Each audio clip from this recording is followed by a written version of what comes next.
in terms of the women meeting? A little bit of background. I mean, this is, to me, one of the most important issues the country faces is workforce development. If you look in IT, there's 500,000 jobs open. There are over 5 million jobs open in this country. And so why aren't they filled? The biggest reason they're not filled is skills.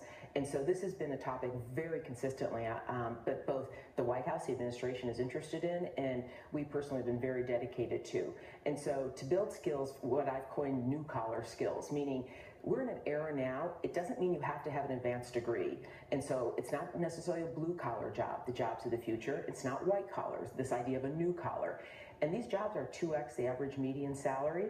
And so that meeting with Chancellor Merkel was about one aspect of this, which is apprenticeships, and about what do you do to build these kind of skills. And we've got 3 big ideas that can be done and scaled in this country, and I think it's quite doable. One is around a new form of education. We have something called Pathway to Technology schools we've been helping generate across the country. They're public schools.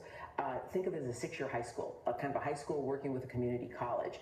And really the criteria are just teach a curriculum that business will hire.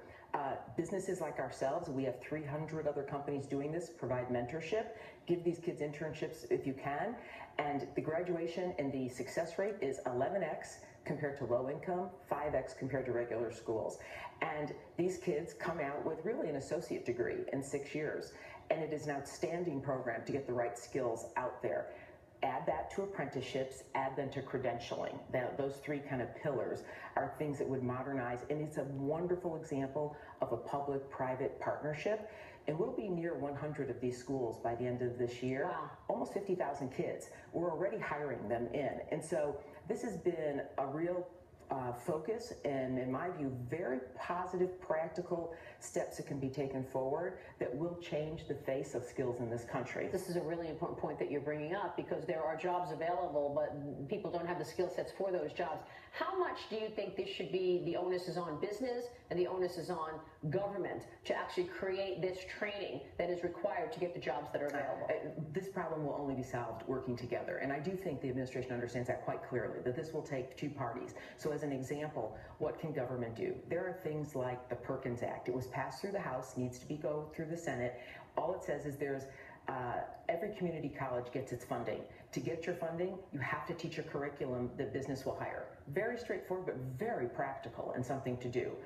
Work-study program that says, look, we're funding lots of these, think of them as part-time jobs when you're in school, but we want you to do it with a small business or do it with another kind of company. Don't just do some sort of other task that isn't going to build your skill at the same time. So there are things and policies government can do. Secretary DeVos, I think, is very much on top of this and does understand this very well and very focused on it, and that there's a set of different kinds of programs that can be put in place, and then let private work and let it do its job. And so we'll come together with that. As I said, I've already got 300 companies that are willing to contribute and do this. And in the United States, we can scale that kind of mentorship, apprenticeship quite easily across this whole country. Terrific. Great insights. Ginni Rometty, stay with us. We're going to talk about IBM's business when we come right back. Stay with